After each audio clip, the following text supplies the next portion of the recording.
الحمد للہ وکفى والصلاة والسلام على سید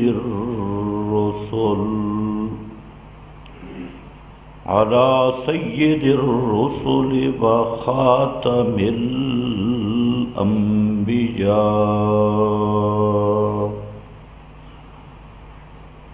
أما بعد فأعوذ بالله من الشيطان الرجيم بسم الله الرحمن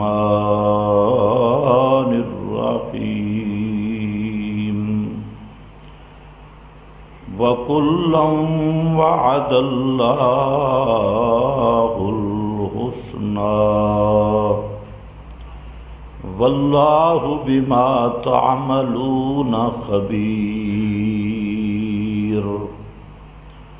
سبحان ربک رب العزت عما یصفون وسلام علی المرسلین والحمد للہ رب العالمین۔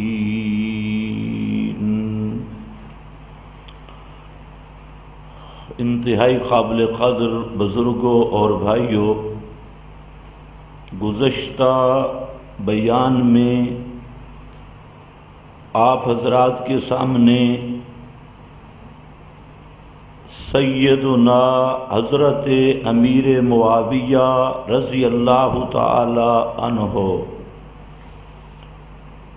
پر زنادقہ اور ملحدین کے اعتراضات اور مطائن کا جواب عرض کیا گیا،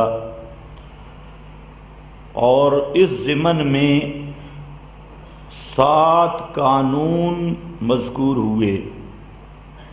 دفاع صحابہ جو ایسے عمومی قانون تھے کہ جو آدمی ان قوانین کو سمجھ لے کبھی وہ کسی صحابی کے متعلق بد ظنی کا اور سوء ظن کا شکار نہیں ہو سکتا۔ تو ایک اعتراض یہ تھا جس کی تفصیل آ بھی گئی کہ حضرت معاویہ رضی اللہ تعالی عنہ کے فضائل میں کوئی صحیح حدیث نہیں ہے، اور یہ اعتراض بڑے بڑے آدمیوں کو غلط فہمی ہوئی، حتیٰ کہ اسحاق ابن راہوے ایک بڑے محدث ہیں، ان کی طرف بھی یہ منسوب کر دیا گیا کہ وہ کہتے ہیں کہ حضرت معاویہ کے فضائل میں کوئی صحیح حدیث نہیں ہے۔ تو گزشتہ بیان میں نے بخاری شریف سے بالکل صحیح السند حدیث پیش کی جو حضرت معاویہ کے خصوصی فضائل پر مشتمل ہے، اور ساتھ میں نے عرض کیا کہ جب حضرت معاویہ رضی اللہ تعالی عنہ کا صحابی رسول ہونا قطعی طور پہ ثابت ہے، تو جتنی آیات عظمت صحابہ میں وارد ہوئیں ان سب کے فضائل اور سب منقبت میں دیگر صحابہ کے ساتھ حضرت معاویہ بھی شامل ہے۔ پھر یہ سوال کہ حضرت معاویہ کی شان میں کوئی صریح روایت نہیں، یہ وہی آدمی سوال اٹھا سکتا ہے کہ جس کو علم نبوت کا کوئی حصہ نصیب نہیں ہوا، ورنہ قرآن کریم کی آیات اور اس پر محدثین کی تصریحات کی طرف میں نے اشارہ کیا ہے اور وہ بیان ہو گیا۔ اب مسئلہ یہ ہے کہ جب قرآن کریم سے ایک مسئلہ ثابت ہے اور صحیح حدیث بخاری سے ایک مسئلہ ثابت شدہ ہے، اس عموم میں بھی خاص طور پہ حضرت معاویہ رضی اللہ تعالی عنہ کی فضیلت اور ان کا جنتی ہونا وہ صحیح حدیث سے ثابت ہو گیا۔ تو اب قانون کے مطابق جب اصل ثابت ہو تو اس کے ساتھ جو تائیدات ہیں تو حسن درجے کی روایات ان کو پیش کرنا بالکل صحیح ہے، سب محدثین کا ضابطہ ہے۔ تو اب یہ کہنا صحیح حدیث نہیں، یہ بھی جہالت ہے۔ صحیح حدیث بھی آ گئی لیکن صحیح محدثین کی اصطلاح میں ضعیف کے مقابل نہیں، صحیح نہیں تو اس کا مطلب ہے ضعیف ہے نہیں، صحیح کے نیچے بھی درجہ ہے حسن، حسن لعینہ ہی حسن لغیرہ ہی۔ جس طرح صحیح حدیث خبر واحد اس طرح کے مسائل میں حجت ہے، اسی طرح حسن درجے کی روایت وہ بھی فضائل میں حجت ہے۔ البتہ یہ ایک جو عام طور پہ کہا جاتا ہے کہ ضعیف روایت فضائل میں پیش کی جا سکتی ہے، یہ بات درست نہیں ہے۔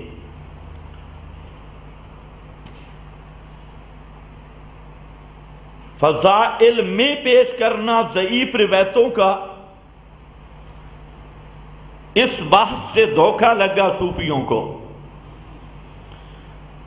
انہوں نے پھر ضعیف بھی نہیں، من گھڑت جھوٹی روایات وہ فضائل میں بیان کرنا شروع کر دی، حالانکہ موضوع روایت انتہائی خطرناک ہے، من گھڑت روایت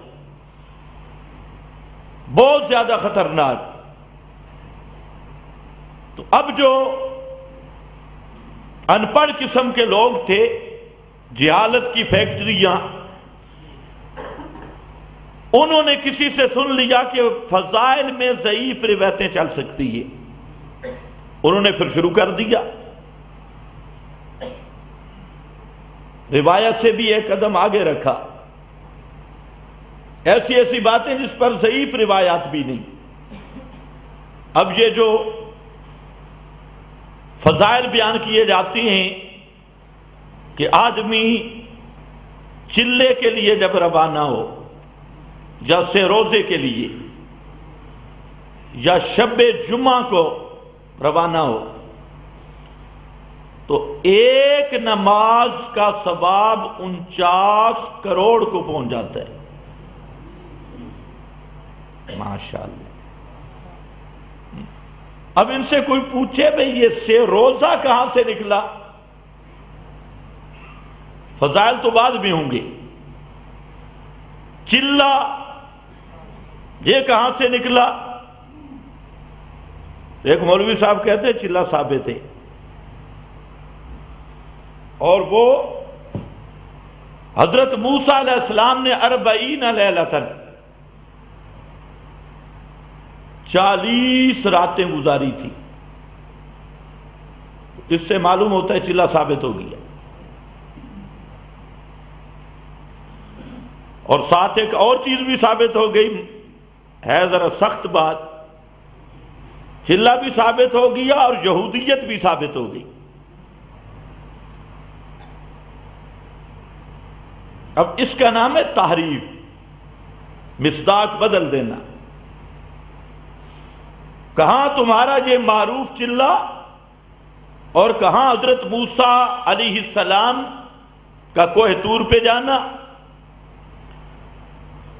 خیر میں اس کی تطبیق چھوڑ رہا ہوں۔ یہ مسئلہ ذہن میں رکھ لو، بہت سارے لوگ غلط فہمی میں مبتلا ہیں، وہ سمجھتے ہیں یہ سہ روزہ، یہ چلہ، سال اندرون بیرون، شب جمعہ، یہ پیغمبر کی شریعت کے احکام ہیں۔ خصوصاً جو ہمارے پشتو والے بوڑھے، انہوں نے یہی سمجھا ہے کہ صحابہ سے روزہ لگاتے۔ جہاں ایک طالب علم پڑھتا تھا تو اس نے گھر جا کے والد صاحب سے جب بات ہوئی، اس نے بات کی کہ ابو جی یہ چلے اور سے روزے یہ نبی کریم علیہ السلام اور صحابہ نے نہیں لگائے، یہ بات مولانا الیاس صاحب رحمہ اللہ کی ترتیب ہے، ترتیب دعوت ہے، یہ الگ بات ہے کہ اس کی حیثیت کیا ہے، لیکن یہ بعد کے لوگوں کا طریقہ ہے، یہ نبی کریم صلی اللہ علیہ وسلم یہ صحابہ کا طریقہ نہیں۔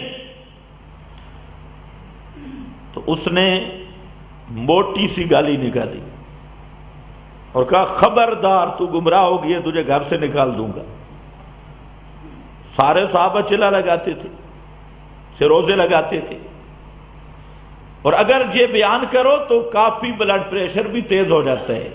توبہ توبہ توبہ توبہ توبہ توبہ، یہ تو تبلیغ کے منکر ہے، ہم تبلیغ کے منکر نہیں، تمہاری تنسیخ کے منکر ہیں، جو تم نے دین محمدی کو منسوخ کر دیا اور دین رائے بنڈی کو اس کے اوپر مسلط کر دیا۔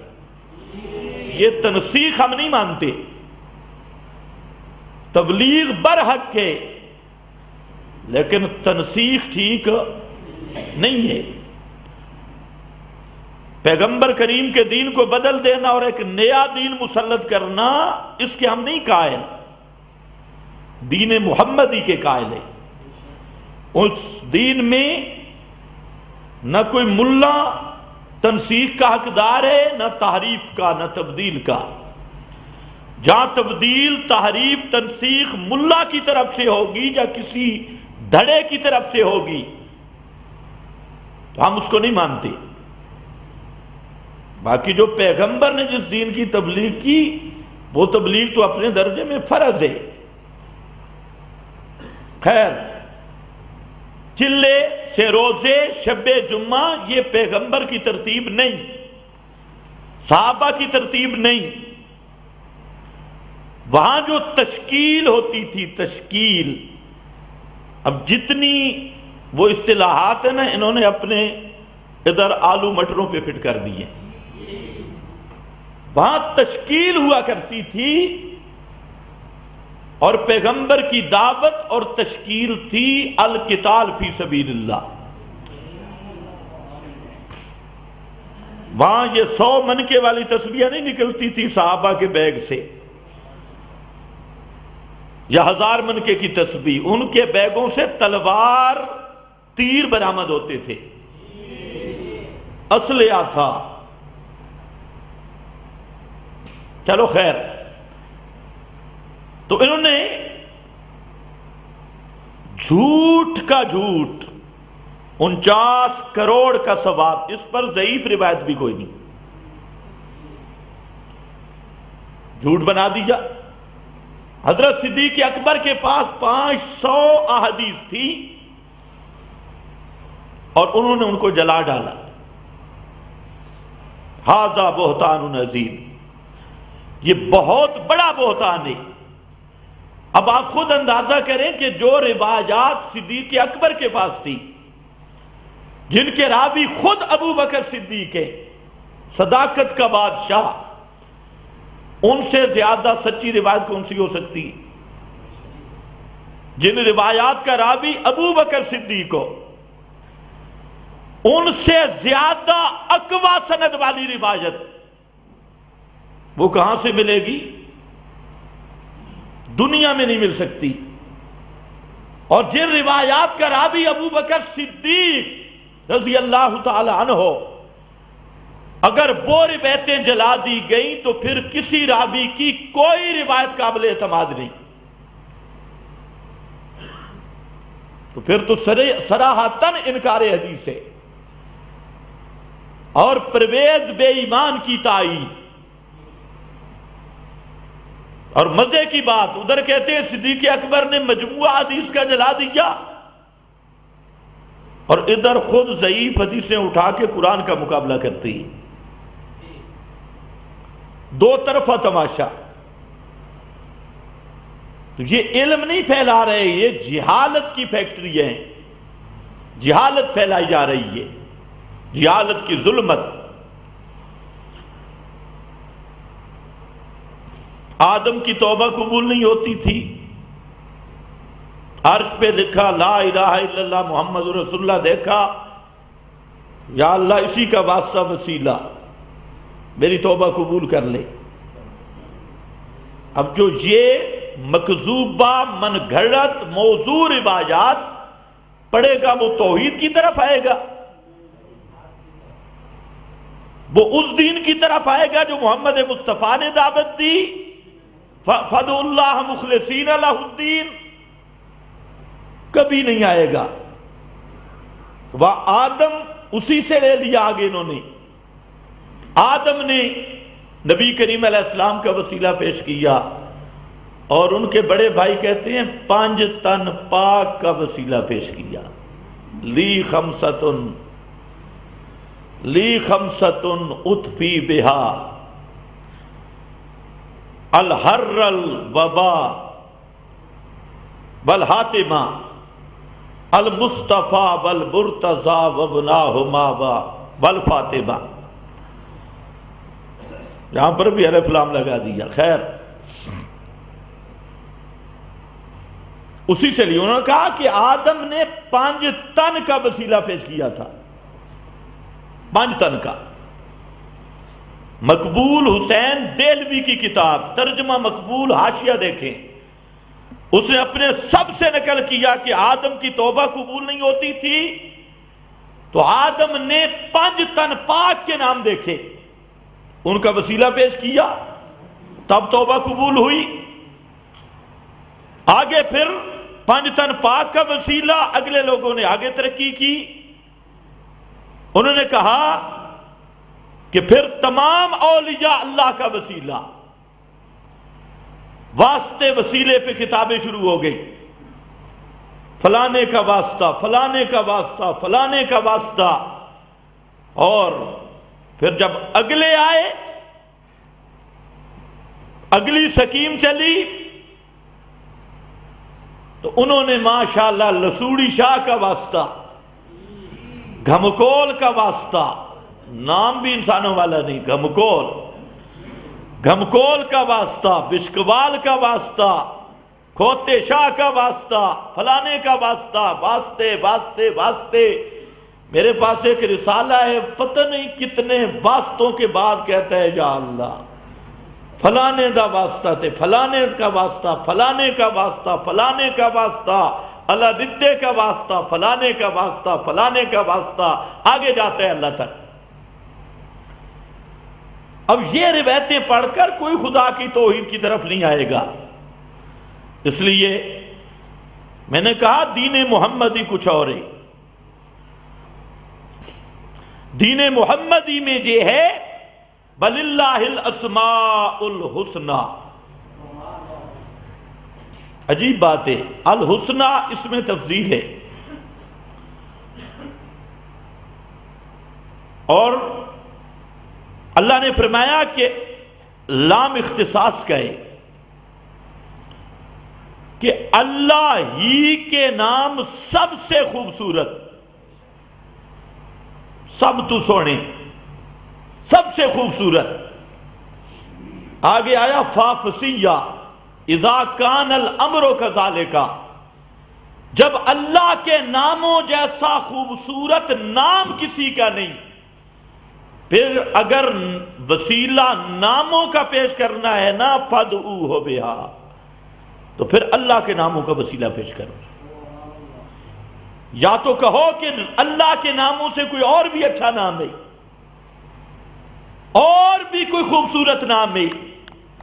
جب سب سے خوبصورت نام اللہ کا، تو فادعوہ بہا، اپنی دعاؤں میں وسیلہ بھی اسی کے ناموں کا پیش کرو، اور کسی نام کا وسیلہ نہیں. تو یہ سب بیماری جہاں سے پھیلی، ضعیف روایت، اے جی فضائل اعمال میں مقبول ہے، حالانکہ یہ کوئی ضابطہ نہیں ہے، یہ جن لوگوں نے ضابطہ لکھا بالکل کچے لوگوں نے لکھا، کسی ماہر فن کا ضابطہ نہیں ہے، کچے مولویوں کا ضابطہ ہے، اور ضابطہ بھی کچا۔ ایک ہے ثابت شدہ فضیلت ہو، فضائل ثابت شدہ ہو، پھر اگر کوئی تائیداً ضعیف روایت بیان کرتا ہے لیکن بتلائے کہ یہ ضعیف ہے، اس کا درجہ بتلا کے، لیکن ضعیف کے لیے بھی شرائطیں، موضوع نہ ہو اور من گھڑت موضوع نہ ہو، اور اس میں کسی عقیدہ یا عمل میں خرابی کا اندیشہ بھی نہ ہو، اور بیان بھی ساتھ ہو، بتا دے کہ یہ ضعیف روایت ہے، صرف تائیداً پیش کرتا ہوں تو پھر تو ٹھیک ہے، لیکن اس بات فضیلت اور مسئلہ ہے، اور ثابت شدہ فضائل پر تائید لانا اور مسئلہ ہے۔ لیکن مولویوں کو اللہ ہدایت دے، ان کا اتنا عقل ہوتے ہی نہیں ہے، فرق نہیں کرتے، خصوصاً اہل بدعت ملا، بدعتی کا عقل میں نور نہیں ہوتا، فطور ہوتا ہے، نور کی جگہ فطور آتا ہے۔ تو حضرت معاویہ رضی اللہ تعالی عنہ کے اصل فضیلت قرآن سے ثابت ہے، اور بخاری شریف کی اس حدیث سے ثابت ہے، اور فضیلت بھی کیا، پیغمبر کریم نے فرمایا کہ حضرت معاویہ وغیرہ اس لشکر پر قد حوجب، جنت اللہ نے واجب کر دی ہے، ہر صورت میں وہ جنتی ہیں۔ تو جنتی ہونا بھی ثابت، صحابی ہونا بھی ثابت، اور عمل کا مقبول ہونا بھی ثابت، بات گزر گئی۔ اب اس کی تائید میں بعض دیگر روایات امام ترمذی رحمہ اللہ نے سنن میں حسن درجے کی روایت ذکر کی، اسی طرح اور بعض روایات جن میں نبی کریم صلی اللہ علیہ وسلم نے حضرت معاویہ کو خصوصی دعائیں دی ہیں، اور یہ بات عام آدمی شاید نہ سمجھ سکے، طالب علم اور شاگرد کی سب سے بڑی تمنا اور متمنا یہی ہوتی ہے کہ میرا استاذ میرے لیے دعا کر دے۔ طالب علم کے حق میں سب سے بڑی سعادت یہ ہے کہ استاذ اپنے شاگرد کے حق میں دعا کرے، کیونکہ استاذ کی دعا شاگرد کے حق میں قبول ہے، اخلاص پہ مبنی ہوتی ہے، کوئی مقصد نہیں ہوتا، نہ لالچ نہ طمع، خالص اخلاص سے۔ تو ہر طالب علم کی یہ تمنا اور متمنا خواہش یہ ہے، جو صحیح طالب علم ہے، کہ استاد میرے لیے دعا کر دے، اور استاد کی بد دعا سے بچتا ہے۔ اور ایک ہے آج کا استاد دعا کرے، کوئی محدث دعا کرے، کوئی فقیہ دعا کرے، اور ایک یہ ہے کہ امام الانبیاء، امام کائنات حضرت محمد مصطفیٰ صلی اللہ علیہ وسلم اسپیشل دعا کرے۔ اس سے بڑی سعادت کوئی نہیں ہے کہ امام الانبیاء صلی اللہ علیہ وسلم اپنے شاگرد کو دعا دے رہے ہیں، اور اسی بات کو سوچا جائے تو اس سے بڑی فضیلت بن ہی کوئی نہیں سکتی۔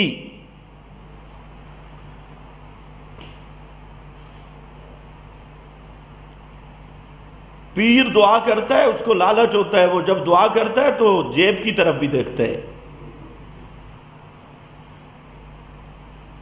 آج کل تو ماشاءاللہ پیری مریدی خرید و فروخت ہو رہی ہے، بے ہو رہی ہے پیری مریدی کی، بیعت نہیں رہی، بے بن گئی۔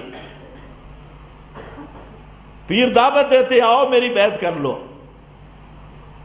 جو سچے پیر تھے، صحیح پیر، سالہ سال تک لوگ دوڑتے کہ یہ میری بیعت کر لیں، سالہ سال وہ بیعت نہیں کرتے تھے۔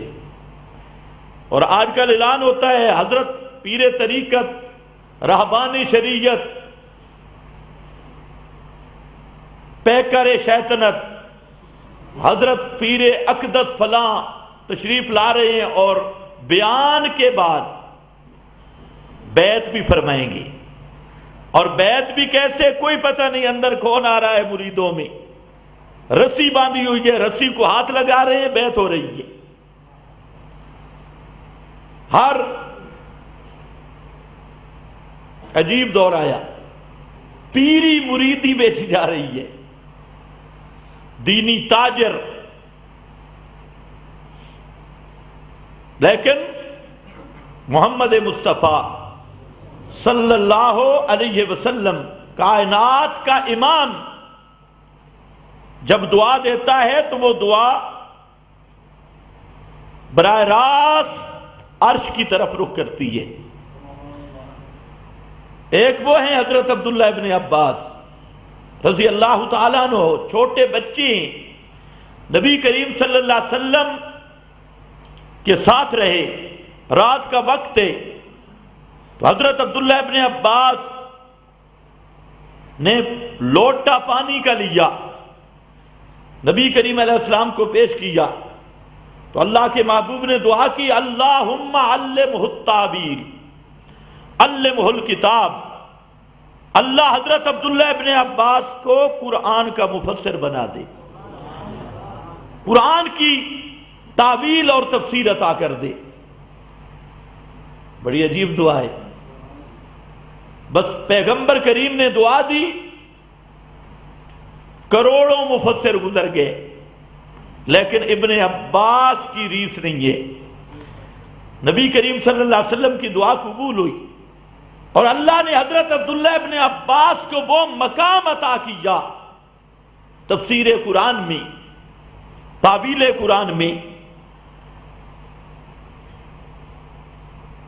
کہ اس کی دنیا میں مثال نہیں ہے۔ ایک یہ حضرت معاویہ ہیں جن کو نبی کریم صلی اللہ علیہ وسلم دعا دے رہے ہیں، اللہم علم معاویۃ الکتاب، اللہم یا اللہ معاویہ کو کتاب کا علم دے۔ اور مسلمانوں کی کتاب ایک ہی ہے، ایک ہی ہے، باقی سب نیچے ہیں، اصل کتاب ایک ہے۔ اللہم علم معاویۃ الکتاب والحساب، معاویہ کو کتاب سکھا اور حساب سکھا۔ حساب میں کیا ضرورت ہے حساب کی؟ حساب کتاب کی کیا ضرورت پڑ گئی تھی؟ یہ ایک سوال ہے۔ کتاب تو سمجھ آتی ہے، معاویہ کو کتاب کا علم دے، لیکن حساب کا کیا معنی؟ حساب کا علم دے، باقی ہل عذاب کہ ہل عذاب، اور معاویہ کو عذاب سے بچا۔ تین دعائیں، کتاب کا علم دے، حساب کا علم دے، اور عذاب سے محفوظ رکھ۔ یہ حساب کی دعا اسی لیے کی کہ بشارات نبوت میں موجود تھا کہ لا تقوم الساعہ حتی یملک معاویہ، کہ ایک وقت آنے والا ہے کہ حضرت معاویہ خلیفۃ المسلمین بنے گا۔ اور بعض بشارات میں یہ بھی آ گیا حضرت معاویہ نے آپ کو وضو کروایا تو آپ نے فرمایا کہ جب اللہ تجھے بادشاہی دے، خلافت دے، تو اعدل معاویہ، عدل کرنا، انصاف کرنا۔ تو اس لیے فرمایا علم معاویۃ الکتاب والحساب وقہ العذاب، اس کو عذاب سے دور رکھ، بچا لے، کتاب کا علم دے، حساب کا علم دے۔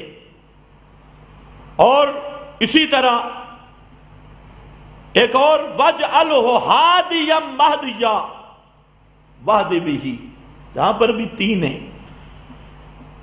اجعلوا ہادیًا، حضرت معاویہ کو ہادی بنا۔ ہادی، ہادی کا کیا معنی؟ لوگوں کو حق کا رستہ بتانے والا، لوگوں کو حق کا رستہ بتانے والا، حق کی رہنمائی کرنے والا۔ مہدیًا، خود ہدایت یافتہ، دوسروں کو ہدایت کی رہنمائی کرنے والا۔ اور وعد بھی، اللہ مخلوق کو معاویہ کے ذریعے ہدایت دے۔ اللہ نے نبی کریم صلی اللہ علیہ وسلم کی دعا قبول کی، اور تاریخ اسلام اٹھا کے دیکھو، حضرت معاویہ کو اللہ نے ہادی بنایا۔ کیسے؟ حضرت معاویہ کے ذریعے علم توحید دنیا کے اکثر حصے تک پہنچا۔ اس کا کوئی کرے انکار، دشمن بھی مانتا ہے۔ افریقہ تک، بخارا، سمرقند تک، اور آپ کے افغانستان کا کابل، اس کا تذکرہ ہے ابو داؤد میں، کابل کا ابو داؤد شریف میں ہے۔ کابل تک حضرت معاویہ کے ذریعے لوگوں کو ہدایت ملی، لوگ مسلمان ہوئے، اور اس کا ذریعہ حضرت معاویہ رضی اللہ تعالی عنہ بنے۔ ترکی تک، کہاں افریقہ، کہاں کابل، کہاں یہ سندھ، ایران، بخارا، سمرقند، روس کی ریاستیں، ان سب ایریوں میں پیغمبر کریم کی وہ دعا دنیا میں مقبول ہو کر ظاہر ہو چکی ہے کہ حضرت معاویہ کی فتوحات، اسلام کا پیغام، علم توحید، سب سے زیادہ فتوحات حضرت معاویہ کے زمانے میں ہوئیں۔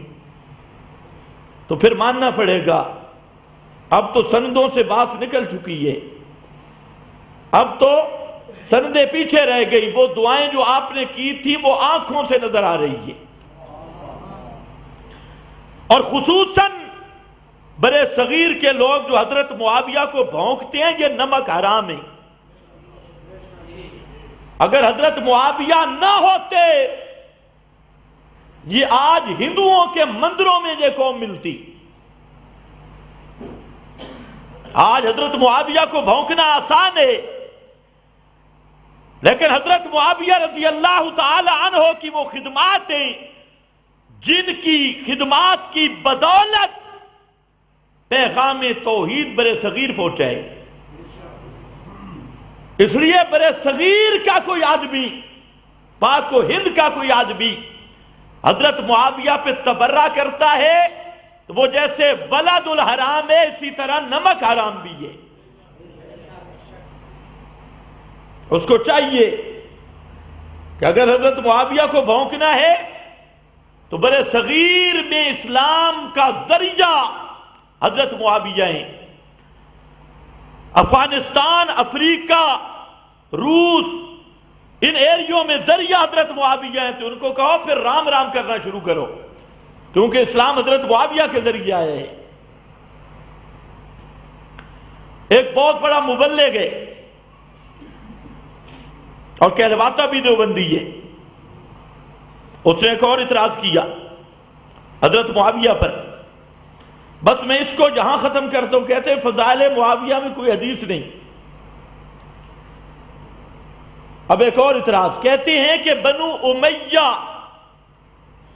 کی نسل ختم ہو گئی۔ بنو امیہ کی نسل ختم ہو گئی۔ بنو امیہ کون ہے؟ یہی حضرت عثمان، حضرت معاویہ، ابو سفیان، یہی خاندان، نسل مٹ گئی۔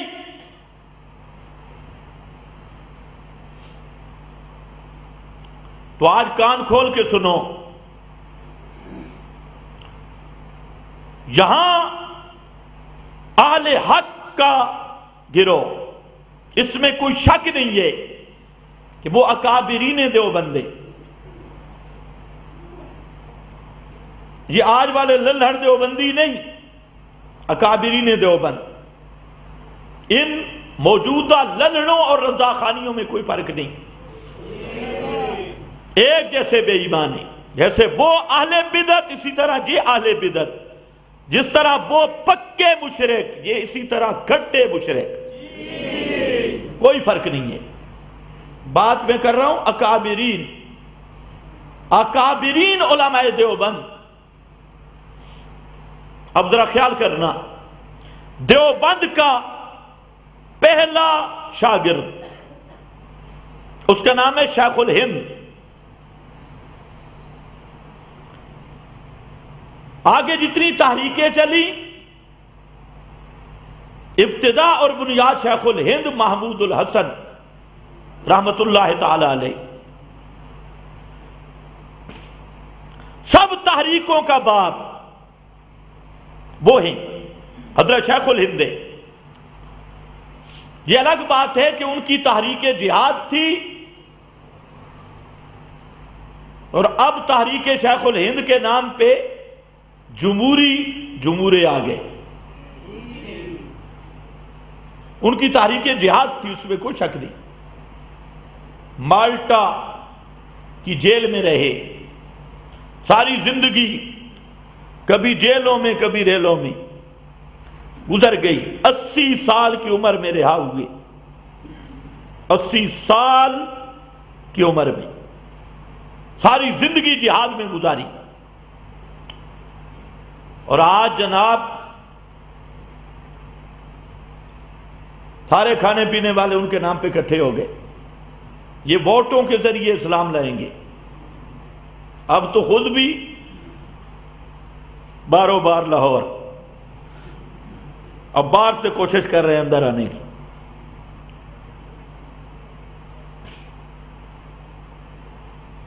اسلاف کی میراث کو بیچ کھانے والے، یہ شیخ الہند کا فیض پوری دنیا پہ ہے، کوئی انکار کر کے دیکھے۔ اور میں بتانا چاہتا ہوں کہ شیخ الہند یہ بنو امیہ سے ہے۔ شیخ الہند کا نسب حضرت معاویہ سے ملتا ہے۔ اٹھاؤ شیخ الہند کی جتنی زمانے پہ کتابیں، تو اب کم از کم ریونڈ کی روٹیاں حلوے کھانے والا تو بکواس نہ کر۔ کہتے ہیں بنو امیہ نام کا کوئی جانور بھی باقی نہیں۔ میں نے کہا تبلیغی جماعت کے بانی مولانا محمد الیاس صاحب رحمت اللہ علیہ، مولانا محمد الیاس یہ شاگرد ہیں شیخ الہند کے، تو اب تو تیری جماعت بھی بنو امیہ کا فیض نکل آئی، شیخ الہند بنو امیہ سے۔ اس لیے ذرا خیال کرنا، عجیب اتفاق ہے کہ ان ایریوں کی فتوحات کی بنیاد بھی حضرت معاویہ،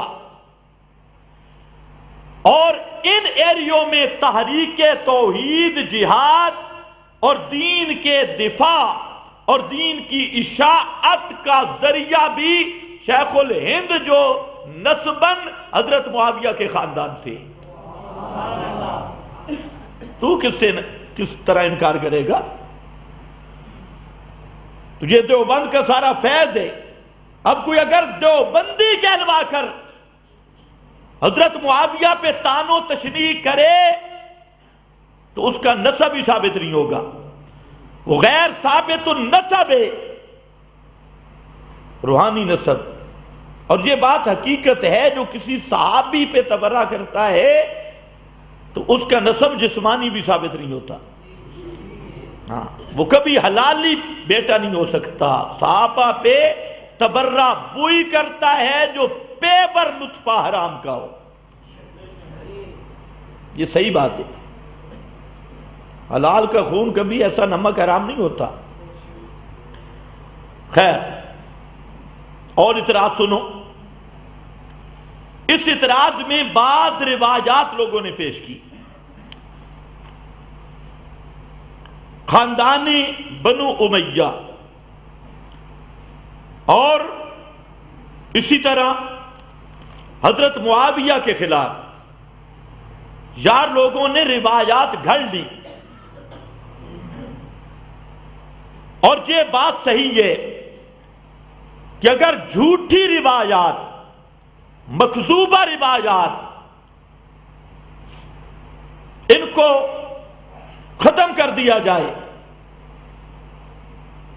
تو سارے فرقے ختم ہو جائیں گے۔ فرقہ واریت کی لعنت کی بنیاد سب جھوٹی روایتی، ہر فرقے نے کچھ نہ کوئی روایتیں پکڑی ہوئی ہیں، اور مل بھی جاتی ہیں، کیونکہ بعض لوگوں نے روایتیں بنانے کی فیکٹریاں بنا رکھی تھی۔ کئی وہ لوگ جو محدث کہلواتے تھے، مرنے سے پہلے انہوں نے اقرار کیا، کسی نے کہا میں نے 80,000 روایت خود بنائی ہے، اور کہا ہے قال رسول اللہ، رسول پاک نے فرمایا۔ کسی نے ہزاروں روایات گھڑی گئی۔ اب عوام بیچاری، ان کو جب سامنے مولوی آتا ہے، کوئی نے قال رسول اللہ صلی اللہ علیہ وسلم، حدیث میں آیا ہے، حدیث میں آیا ہے۔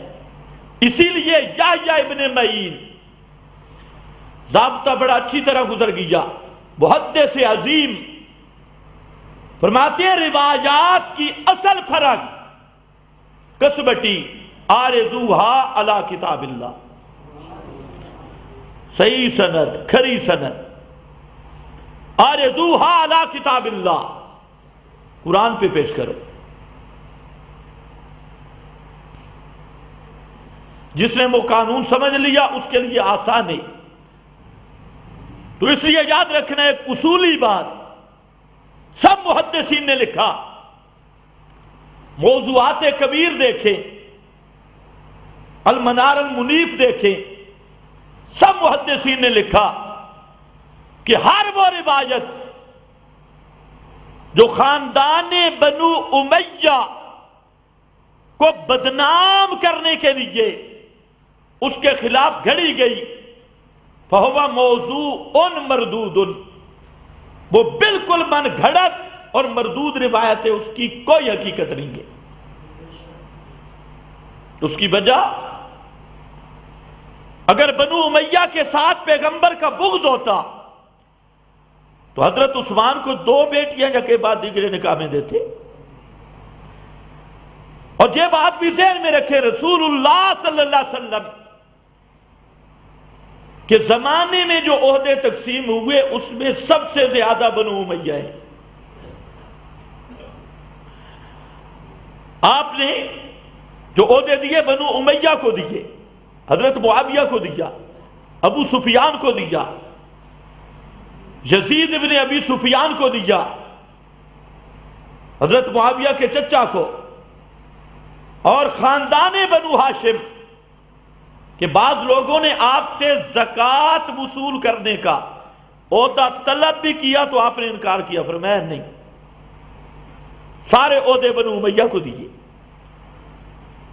بے عجیب بات ہے، بیٹیاں آپ آج 14ویں صدی میں کسی نے بیٹی کا نکاح کرنا ہو تو وہ دشمن کو دیتا ہے، جو اس کے ساتھ بغض نفرت ہو اس کو دیتا ہے۔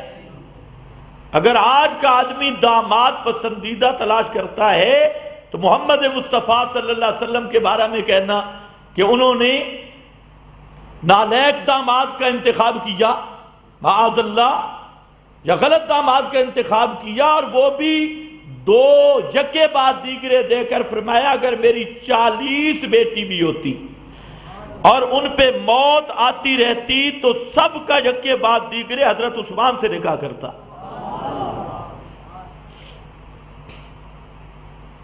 تو اس لیے جتنی روایات مثلا مستدرک حاکم میں بعض روایات آ گئی، بعض مشکات میں آئیں، تو مشکات تو کوئی حدیث کی مستقل کتاب نہیں، مشکات کا مصنف ناقل ہے، دوسروں سے نقل کرتا ہے، لوگوں کو یہ بھی نہیں پتا۔ ایک مولوی صاحب کو میں نے کہا سیاہ ستہ نام آتے ہیں کتابوں سیاہ ستہ کے؟ کہتے ہیں جی بالکل از بر رہے ہیں۔ میں نے کہا کون سی ہے؟ کہتے ہیں بخاری مسلم مشکات۔ میں نے کہا ماشاءاللہ، مشکات ہے نا سیاہ ستہ میں؟ مشکات مستقل سند والی کتاب نہیں ہے، یہ تو منقول مجموعہ ہے۔ خیر، مستدرک حاکم میں آیا، لوگوں نے اللہ کے نبی کے ذمہ لگایا کہ اِنَّ أَشَدَّ قَوْمِنَا لَنَا بُغْضًا بنو امیہ، کہ ہم سے سب سے زیادہ بغض رکھنے والی قوم بنو امیہ کی ہے۔ اور پھر ساتھ ایک مثالہ لگایا، فرمایا میری اولاد کو بہت مصائب کا سامنا کرنا پڑے گا اور وہ بنو امیہ کی طرف سے ہوگا۔ یہ ساتھ مثالہ بھی لگا دیا۔ یاد رکھ لو یہ حاکم خود بیمار ہے، حاکم خود بیمار ہے، یہ جو مستدرک حاکم ہے حاکم خود بیمار ہے، اس کو کافی نزلہ زکام ہے۔ امام ذہبی رحمت اللہ تعالی علیہ جو اہل سنت کا امام ہے، جب امام حاکم پر بحث کرتا ہے غصے میں آتا ہے اور کہتے ہیں قبح اللہ رافضیا افطرا ہو، اللہ اس کا ستیہ ناش کرے رافضی کا، کیسی روایت گھڑی ہے۔ کبھی امام ذہبی جب تنگ آتے ہیں تو کہتے ہیں اس کو حیا نہیں آیا، ایسی روایت بھی مستدرک میں لائے، بے حیا باش۔ اب یہ میری بات نہیں، امام ذہبی کی بات بتا رہا ہوں۔ امام ذہبی اہل سنت کا امام الجرح والتعدیل، امام اسماء الرجال کا۔ تو یہ روایت موضوع روایت مستدرک حاکم میں حاکم خود شیعہ ہے، بعض علماء کہتے ہیں کٹر رافضی ہے، لیکن اس کی شیعیت پر سب متفق ہے، شیعہ ہے اور حضرت معاویہ کا دشمن ہے۔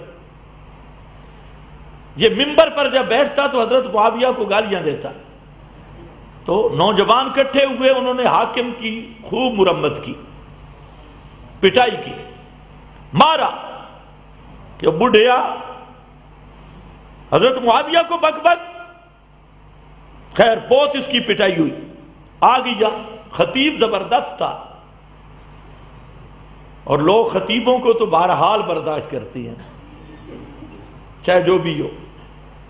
تو پھر لوگ اس کے پاس آئے، اس کو کہا کہ آپ خطابت پہ برحال ہو جائیں لیکن حضرت معاویہ کو برا بھلا نہ کہیں۔ اس نے کہا جامع مسجد چھوڑ سکتا ہوں، معاویہ کو معاف نہیں کر سکتا۔ اب ایسی کتابوں سے وہ چوہا، جہلم والا چوہا، اور اس طرح کے مادر پدر آزاد بلکہ بالکل متصاد اور مدعے کی آواز، وہ اس قسم کی روایتیں پیش کرتے ہیں مستدرک حاکم سے حضرت معاویہ پہ تان۔ ان سب اہل مدعا کو بتانا چاہتا ہوں، سن لو، تو مستدرک حاکم کی بات کرتا ہے، کعبہ کے رب کی قسم اگر بخاری سے کوئی روایت آ جائے اور وہ کسی صحابی کو بدنام کرے، بخاری کی روایت تو مردود ہوگی، صحابہ کی عظمت اپنے مقام پہ بحال ہوگی۔ یہ مفصل بیان ہو چکا ہے، مستدرک حاکم۔ اور پھر اس میں ایک راوی ہے فضل بن محمد،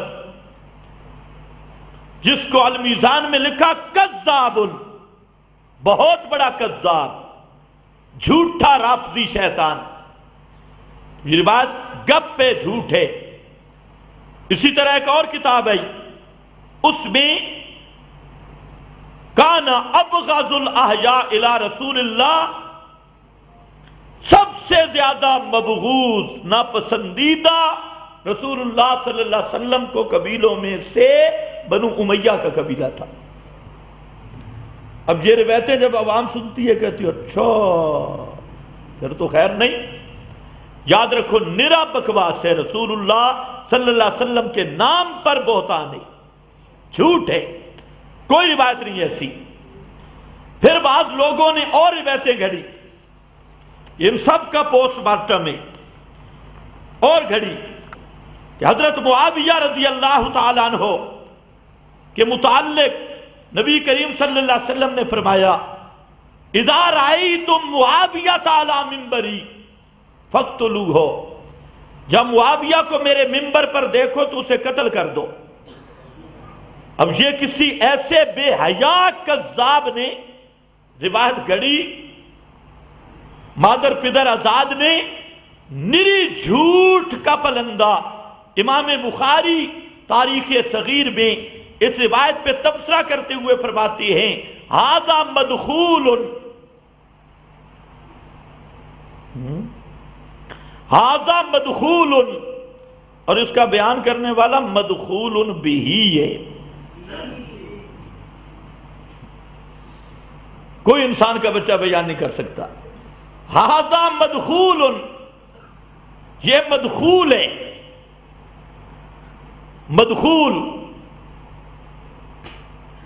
ولم یثبت، اور یہ ثابت نہیں، نرا بکواس ہے۔ اور اس میں راوی ہے عمر ابن عبید، اور یہ پرلے درجے کا کذاب شتام، جھوٹا راوی۔ اب یہ وہ کل کائنات ہے جس کی وجہ سے حضرت معاویہ کو لوگ بدنام کرتی ہے، حدیث میں آ گیا جی۔ تو یاد رکھ لو، سب محدثین نے فیصلہ کیا حضرت کلو ما رویہ فی ذم معاویہ وبنی امیہ، جو روایت بھی حضرت معاویہ کے خلاف لوگوں نے گھڑی یا بنو امیہ کے خلاف، سب گندا جھوٹ ہے، مکذوبہ ہے، اس کی کوئی حقیقت نہیں ہے۔ اب ایک روایت آ گئی مسلم میں، اس کی ذرا حقیقت سمجھو۔ روایت یہ ہے کہ نبی کریم صلی اللہ علیہ وسلم نے حضرت عبداللہ ابن عباس کو فرمایا کہ جا معاویہ رضی اللہ تعالیٰ عنہ کو بلا، کیونکہ حضرت معاویہ کاتب تھے، کوئی آیت لکھوانی تھی، وہاں موجود ہے۔ تو حضرت معاویہ روٹی کھا رہے تھے، یہ جو روایت ہے گپ وہ آپ کو سنا رہا ہوں، روٹی کھا رہے تھے، حضرت ابن عباس آئے، انہوں نے کہا کہ رسول اللہ صلی اللہ علیہ وسلم آپ کو بلاتی۔ حضرت معاویہ نے کہا میں روٹی کھا کر آتا ہوں۔ تو کہتے ہیں رسول پاک نے پھر بلایا، پھر انہوں نے کہا روٹی کھا کے آتا ہوں، ابھی روٹی کھا رہے تھے، پھر بلایا تو آپ نے فرمایا لا اشبع اللہ بطنا، اللہ لا اشبع اللہ البطنا، اللہ اس کا پیٹ سیر نہ کرے، اس کی بھوک کبھی ختم نہ ہو، لا اشبع اللہ بطنہ۔ اس کے آگے پھر اور ایک چپر لگائی، کہتے حضرت معاویہ دن میں 4 مرتبہ روٹی کھاتے، اور اتنی کھاتے تھک جاتے لیکن بھوک ختم نہ ہوتی. پھر تو بڑی خوش قسمتی ہے، اتنی آدمی روٹی کھا لے خواہش تو ہوتی ہے کہ کھاتا کھاتا سیر ہو ہی نہیں. سبحان اللہ. تو پھر مل بھی جائے اتنی روٹی تو مزہ تو کھانے میں. یاد رکھو یہ روایت مسلم میں آئی، اس لیے بڑے بڑے مولویوں کو بھی اشتباہ میں ڈال گئی. یہ اصل اس طرح روایت نہیں ہے. اصل روایت یہ مسند احمد میں ہے، اور وہاں یہ کوئی بد دعائیہ جملہ نہیں. اس کو اصول حدیث کی روشنی میں کہتے ہیں تصرف من الراوی. یہ راوی کا اپنا تصرف ہے. اصل حدیث اتنی ہے کہ نبی کریم صلی اللہ علیہ وسلم پہ وحی آئی، آپ نے حضرت عبداللہ ابن عباس کو بھیجا کہ جا حضرت معاویہ کو بولا تاکہ وہ وحی لکھیں.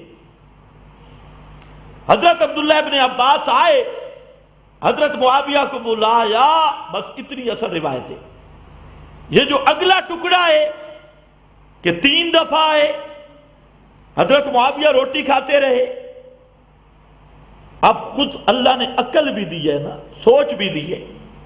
ہمارے طالب علم ہیں نرے سادے، ان کو بھی اگر کوئی بتا دے نا روٹی کھا رہے ہو کہ استاد بلا رہا ہے، تجھے فوراً روٹی وہاں چھوڑ کے پہنچ جاتی ہے. کیا خیال ہے؟ بعض وہ ہوتے ہیں جن کا ہمارے ساتھ عقیدہ بھی نہیں ملتا، ان کا اپنی دنیا ہوتی ہے، لیکن جب پتہ چلے استاد بلا رہے ہیں ہر چیز ختم کر کے آ جاتی. تو حضرت معاویہ کو ابن عباس نے 3 دفعہ بلایا، اور وہ کیا کہتے ہیں میں روٹی کھا رہا ہوں. وہ کچھ خوف خدا بھی کرو. اللہ نے کچھ بھوسا نہیں بھرا، عقل جہاں دیا ہے، رکھا ہے عقل. تو یہ درایتن بھی مردود ہے، اور روایتن اس لیے کہ جو اصل روایت ہے مسند احمد پہلی جلد، مسندات ابن عباس دیکھو، وہاں پر یہ 3 دفعہ جانے کا کوئی ذکر نہیں. لا اشبع اللہ بطنا کا کوئی ذکر نہیں. یہ راوی نے اپنی طرف سے گپ داخل کی ہے. روایت بھی تصرف من الراوی مسلم میں ہو تب کیا ہے، جس طرح وہ بخاری میں روایت ہے غضبت فاطمہ تو فلم تتکلم. حضرت فاطمہ ناراض ہو گئی حضرت صدیق سے، اور موت تک پھر بات ہی نہیں کی، کلام ہی چھوڑ دیا. یہ بخاری میں ایک ٹکڑا آیا.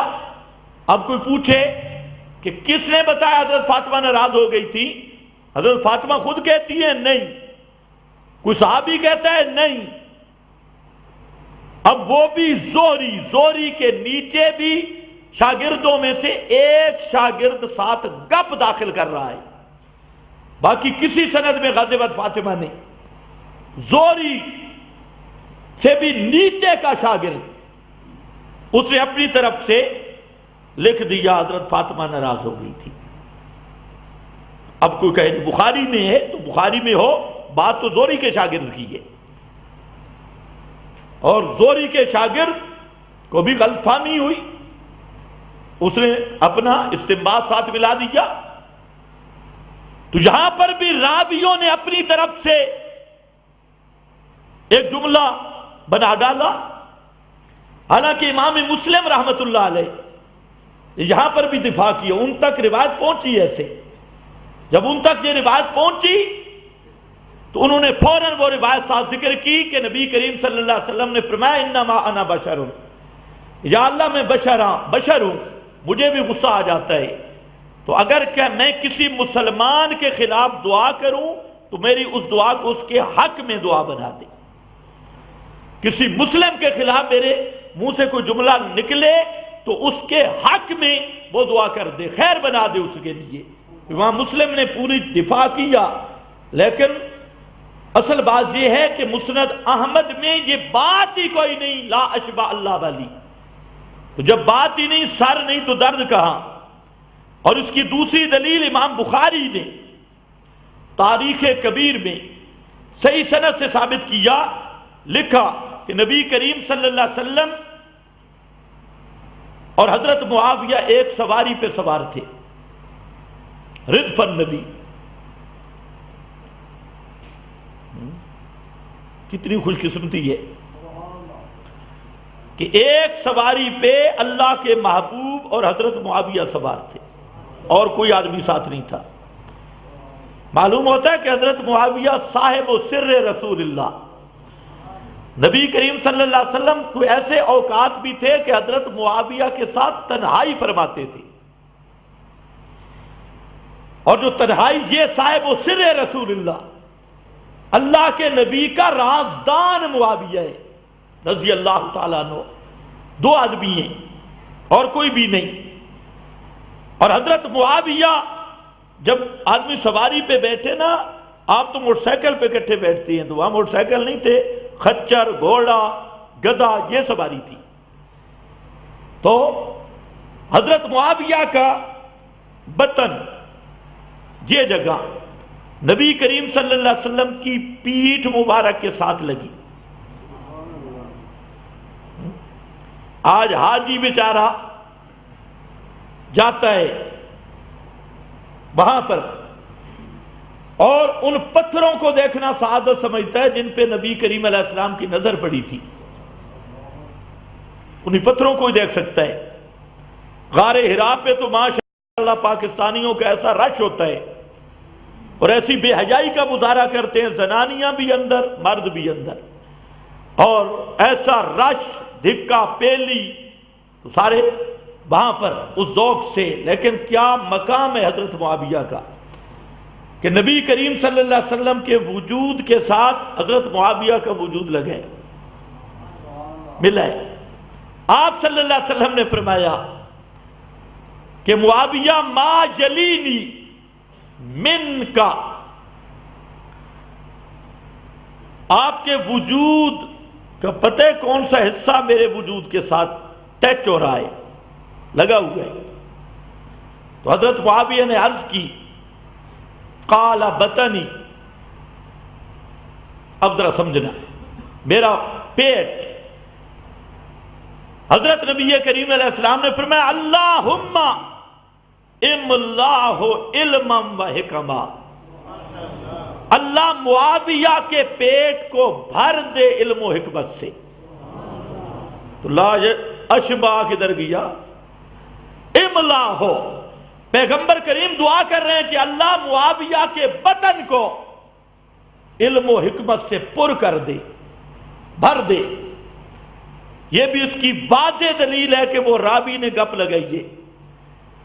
دو قرینے میں نے پیش کیے. مسند احمد کی اصل روایت وہاں موجود ہے، اور امام بخاری کے یہ کلمات کہ اللہ کے نبی دعا کرتے ہیں اللہ معاویہ کے پیٹ کو علم سے بھر دے، حکمت سے بھر دے. اب اس سے بڑھ کے کیا ثبوت ہو کہ اللہ کے محبوب دعا کر رہے ہیں. خیر، بات لمبی ہو جائے گی. سب سے بڑا اعتراض حضرت معاویہ رضی اللہ تعالی عنہ پر جو زناد کا، اہل بدعت کا ہے، وہ یہ ہے کہ حضرت معاویہ نے حضرت علی کے ساتھ لڑائی کیوں کی، جنگ کیوں کی، اور باقی سب ضمنی چیزیں گھڑ لی گئی. اصل جو ایشو ہے وہ یہ ہے کہ حضرت معاویہ نے حضرت علی کے ساتھ لڑائی کیوں کی. اس پر یار لوگ یہ کہتے ہیں حضرت معاویہ اپنی خلافت کا دعوے دار تھا، خلیفہ بننا چاہتا تھا. حضرت علی خلافت کے حقدار تھے، تو حضرت علی کے مقابلے حضرت معاویہ کھڑے ہو گئے، لڑائی ہوئی، جنگ ہوئی. اب ذرا سمجھنا، دو باتیں سمجھ لو. پہلی بات یہ ہے، سوال ہے کہ اکیلے حضرت معاویہ حضرت علی کے مقابلے میں آئے. مقابلے کا لفظ میں ان کی بولی بول رہا ہوں. اکیلے حضرت معاویہ تھے یا کوئی اور بھی ہے؟ ان حریروں والے پنساری محققین، ان سے میری گزارش ہے ذرا آنکھ کھول کے دیکھو، اکیلا علی کے مقابلہ میں اکیلے حضرت معاویہ ہیں، جب کوئی اور ہستی بھی تو نہیں ہے، کہیں سودا مہنگا نہ پڑ جائے، یا اکیلے حضرت معاویہ نہیں، جہاں ام المومنین بھی ہیں۔ توجہ ہے؟ کون ہے؟ بولو کون ہے؟ ام المومنین۔ اور ام المومنین کو جانتے ہیں، یہ وہ ہیں کہ جن کی طہارت قرآن نے بیان کی، جن کی طہارت پہ قرآن آیا، سورت نور آئی۔ اب ان کو کہو اگر ہم تمہارے والی بولی بولیں مسئلہ گڑبڑ ہوگا۔ ماں کے بیٹے، ماں کے مقابلہ میں بیٹا کیوں آیا؟ پتہ نہیں آپ سمجھے ہیں یا نہیں سمجھے۔ ہماری ایک شیعہ سے گفتگو ہوئی، خیر لمبی گفتگو ہے، اس میں آخری یہ بات ہے، اس نے یہ اعتراض کیا کہ حضرت عائشہ علی کے مقابلے میں کیوں آئیں؟ میں نے کہا تیرے دماغ پہ بھنگ کا اثر ہے، سوال یوں نہیں ہے، سوال یہ ہے ماں بالفرض غلطی بھی کرے تو بیٹے کو کس نے حق دیا ماں کے ساتھ لڑنے کا؟ اس سے میں نے پوچھا، میں نے کہا اللہ نے فرمایا لا تقل لہما اف ولا تنہرہما، بیٹے کو حکم ہے کہ کوئی سخت جملہ بھی نہیں کہنا، تلوار تو دور کی بات ہے، ڈنڈے لے کے لڑنا تو دور کی بات ہے۔ تو میں نے کہا بتائے کہ بیٹا ماں کے مقابلے میں کیوں آیا؟ اب گیا پھنس، تو کہتے ہیں نہیں لا تقل لہما اف، یہ اور ماں ہے۔ میں نے کہا اے ملنگ، تو جس ماں کی بات کرتا ہے وہ ماں تو تجھے محلے سے معلوم ہوئی ہے، محلے والی زنانیوں نے تجھے بتایا کہ یہ تیری ماں ہے، اور تیری وہ چوڑی ماں جس کا ثبوت بھی محلے کی زنانیوں سے ہوا کہ تیری ماں ہے، اور قرآن میں اس ماں کی بات کرتا ہوں اور جس کا ماں ہونا قرآن نے بتایا ہے۔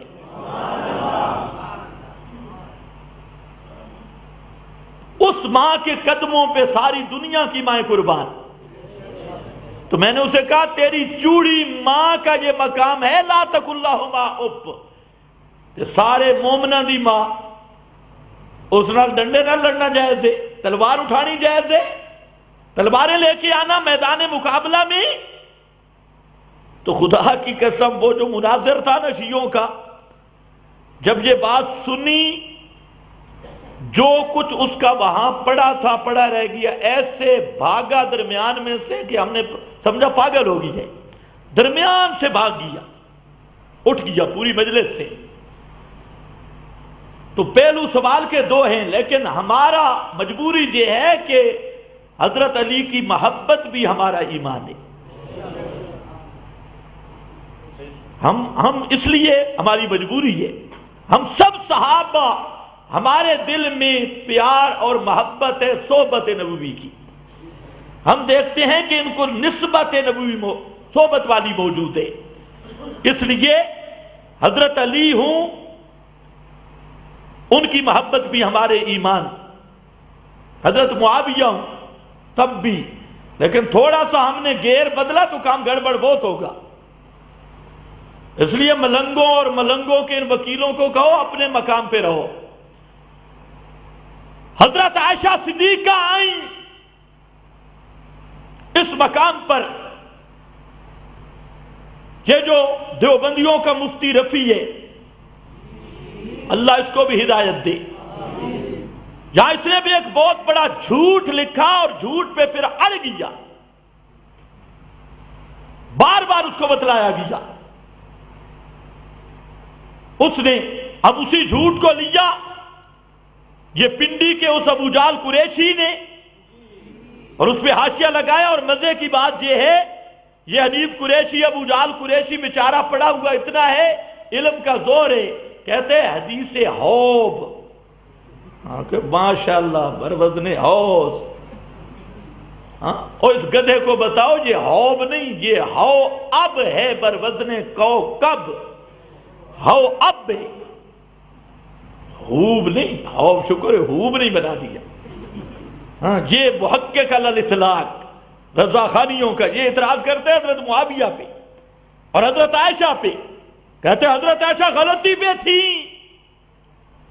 غلطی کی، حضرت معاویہ نے غلطی کی. میں نے کہا ان کی غلطی نہیں، غلطی تیری امی جان کی ہے، ان کی غلطی نہیں ہے. توجہ ہے؟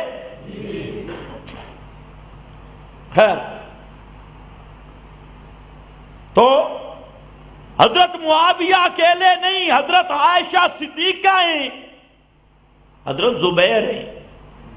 اور زبیر وہ ہے جن کو اللہ کے محبوب نے فرمایا حواری رسول اللہ، اللہ کے نبی کا حواری زبیر. حضرت طلحہ بدری ہیں، وہ صحابی ہیں بدر والے جن کے اطلع اللہ علی اہل بدر قال قد غفرت لکم، اللہ نے مہر سے جھانکا اور فرمایا سب کو بخش دیا، سب جنتی. بدری ہیں، عہد والے ہیں، رضوان والے ہیں. لقد رضی اللہ عن المؤمنین، کہ وہ چادر والے صحابہ حضرت معاویہ کے ساتھ تھے. اس لیے خبردار، مقابلے میں کیوں آئے؟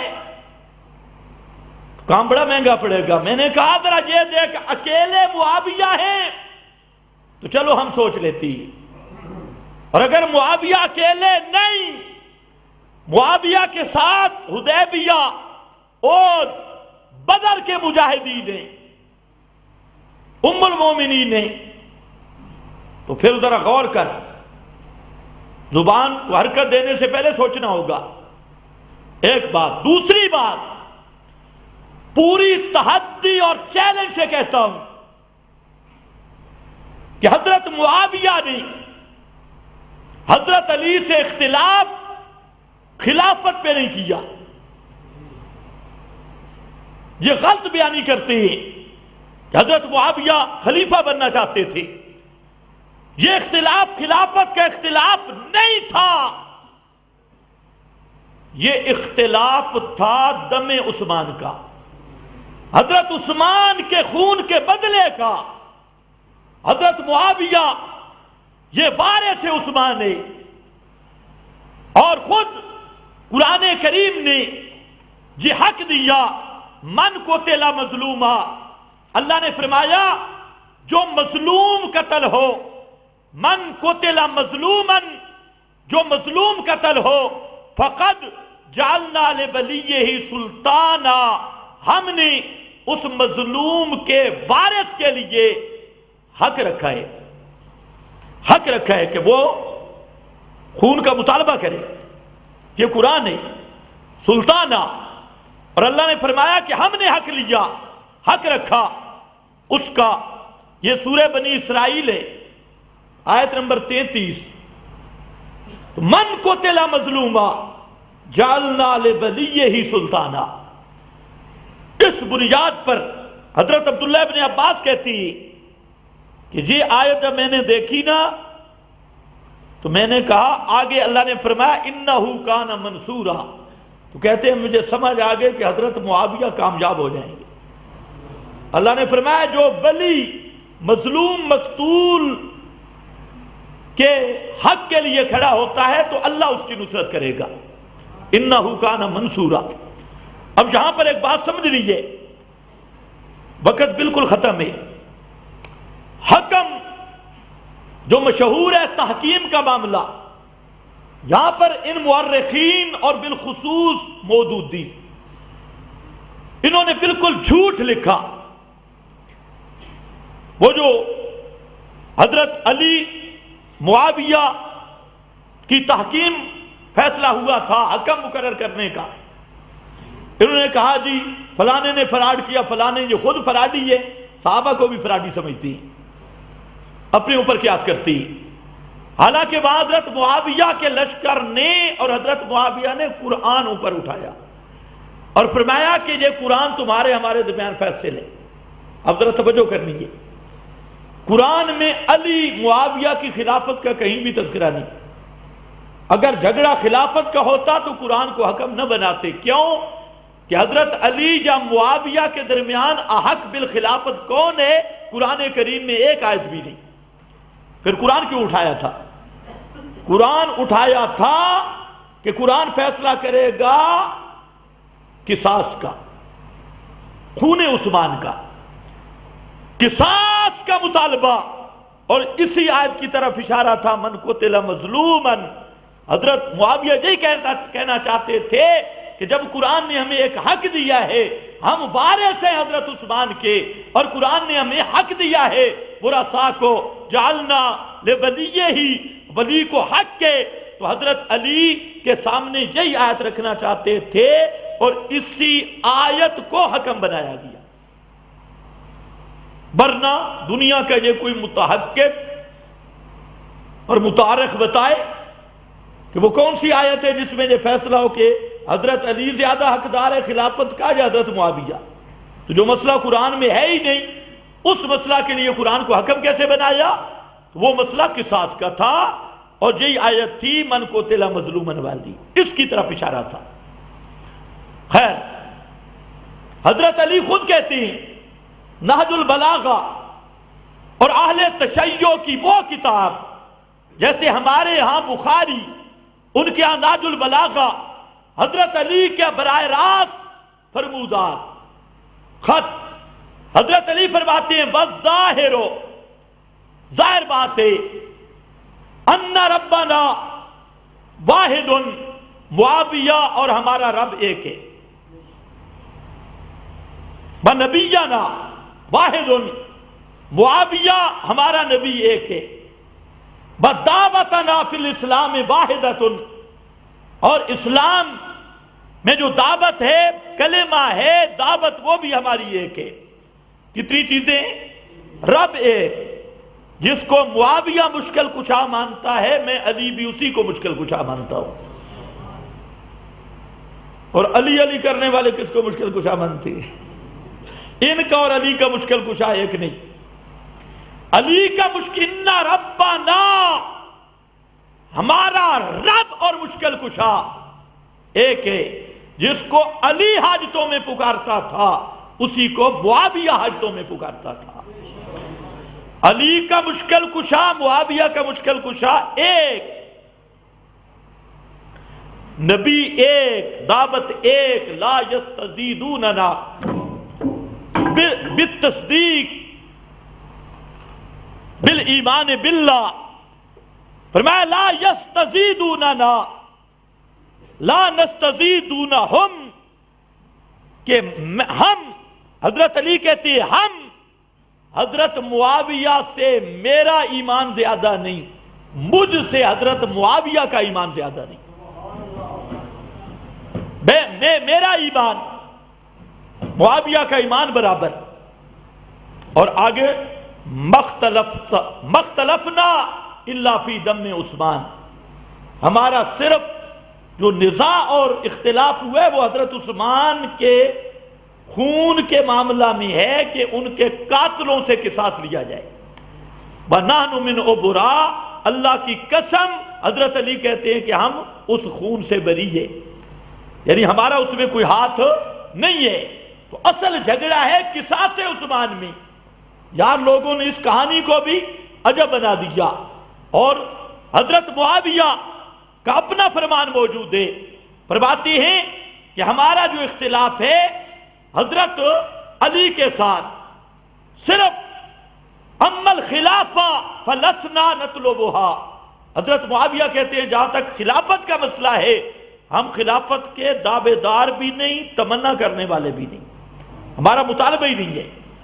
اب حضرت علی بھی کہتی ہیں کہ خلافت میں جھگڑا نہیں، خلیفہ احق بالخلافت حضرت علی ہے، حضرت معاویہ بھی کہتے ہیں کہ ہم خلافت کا مطالبہ نہیں کرتے، اما الخلافہ فلسنا نطلبھا، نہیں طلب کرتے. اور فرمایا ما قاتلت علیا الا فی امر عثمان، یہ مصنف ابن ابی شیبہ، فرمایا ما قاتلت علیا الا فی امر عثمان، میری جو حضرت علی سے اختلاف ہوا وہ صرف اس نکتے پر تھا کہ جن لوگوں نے حضرت عثمان کو شہید کیا ان سے پہلے قصاص لو، وہ آپ کی بیعت کر چکے ہیں، ان کا قصاص لینا تمہارا کام ہے اور تمہارے ہاتھ پہ ہاتھ رکھنا معاویہ کا کام ہے. تو اصل نزاع کیا تھا، تنقیح کیا ہے، دم عثمان، قصاص میں. اور یہ حضرت، لوگ کہتے ہیں حضرت معاویہ کو کس نے حق دیا تھا حضرت عثمان کے قاتلوں کے قصاص کا؟ میں کہتا ہوں حضرت معاویہ کو قرآن نے حق دیا تھا. من قتل مظلوما، یہ قرآن نے حق دیا ہے. اور آپ کو پتہ ہے حضرت عثمان کے قاتل کتنے مجرم ہیں؟ سبحان اللہ. اللہ نے ایک واقعہ پہلے پیش کیا اور وہ بھی اس کی تمہید تھا. اللہ عالم الغیب پتہ تھا کہ بعد میں اس پہ جھگڑا ہوگا، تو بیعت رضوان صرف خبر مشہور ہوئی تھی کہ حضرت عثمان شہید ہو گئے. پیغمبر کریم نے 1400 صحابہ سے بیعت لی موت پر. معلوم ہوتا ہے کہ حضرت عثمان کے قاتلوں سے بدلہ لینا یہ پیغمبر کی سنت ہے.